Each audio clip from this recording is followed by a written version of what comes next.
இன்றைக்கி நம்ம வீடியோவில் 2 மினிட்ஸில் புதினா சட்னி எப்படி போடலான்னு பார்க்கலாம். அதுக்காக நான் ஒரு 2 கைப்பிடி அளவுக்கு புதினா தலைகள் எடுத்திருக்கேன். 3 டேபிள் ஸ்பூன் அளவுக்கு தேங்காய் துருவல், ஒரு 15 சின்ன வெங்காயம், ஒரு சின்ன துண்டு இஞ்சை பொடியாக கட் பண்ணி வச்சுருக்கேன், 5 பூண்டு பல், ஒரு சின்ன துண்டு புளி, 3 பச்சை மிளகாய், கொஞ்சமாக கருவேப்பிலை இலை, 1 டேபிள் ஸ்பூன் அளவுக்கு பொட்டுக்கடலை, 5 முந்திரி பருப்பை தண்ணியில் ஊற வச்சு எடுத்திருக்கேன். உப்பு தேவையான அளவு, எண்ணெய் தேவையான அளவு. இப்போ எப்படி செய்யலான்னு பார்க்கலாம். இப்போ ஒரு கடாய் எடுத்திருக்கேன். இப்போ இதில் ஒரு 3 டேபிள் ஸ்பூன் அளவுக்கு எண்ணெய் சேர்த்துக்கலாம்.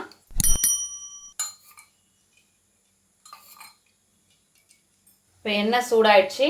இதில் சின்ன வெங்காயம்,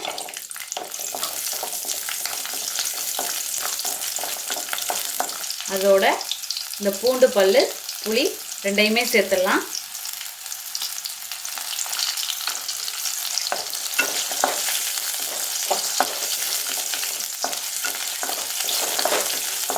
அதோட இஞ்சி துண்டு, 3 பச்சை மிளகாய்.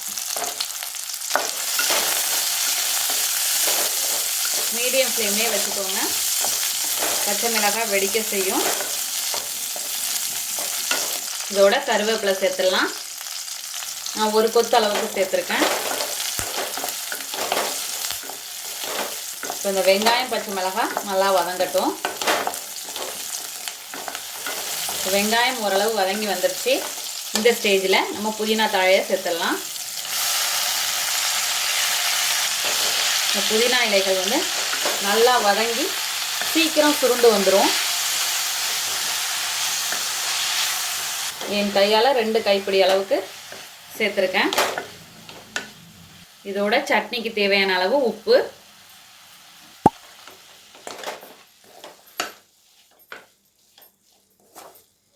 நல்லா வதங்கிடுச்சு பாருங்கள்.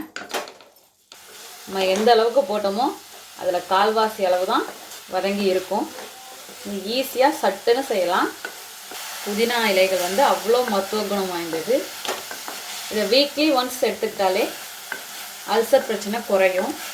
இதில் தேங்காய் துருவலை சேர்த்துடலாம்.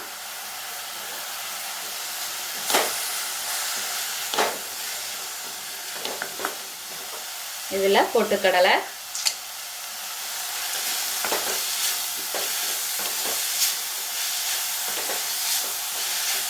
அவ்வளோதான். ஒரு 2 நிமிஷம் வதக்கிடுச்சு, ஆஃப் பண்ணிட வேண்டியதுதான். இப்போ நல்லா ஆறி வந்துடுச்சு. இதை ஒரு மிக்ஸி ஜாரில் ட்ரான்ஸ்ஃபர் பண்ணிக்கலாம். இப்போ மிக்ஸி ஜாரில் சேர்த்தாச்சு. அதோட நம்ம முந்திரி பருப்பை ஊற வச்சு எடுத்துருக்கோம், அதையும் சேர்த்துக்கலாம். இப்போ சேர்த்தாச்சு, எல்லாம் சேர்த்தாச்சு. அரைச்சி எடுத்துகிட்டு வந்துடலாம். இப்போ இந்த அளவுக்கு அரைச்சி எடுத்துகிட்டு வந்தாச்சு. இப்போ இதை ஒரு பவுலில் ட்ரான்ஸ்ஃபர் பண்ணிக்கலாம். நம்மளோட அருமையான அற்புதமான 2 மினிட்ஸில் செய்யக்கூடிய புதினா சட்னி தயாராகிடுச்சு. இதே போல் நீங்களும் உங்கள் வீட்டில் செஞ்சு பார்த்துட்டு எப்படி வந்துச்சுன்னு கமெண்ட்டில் சொல்லுங்கள். தேங்க்யூ.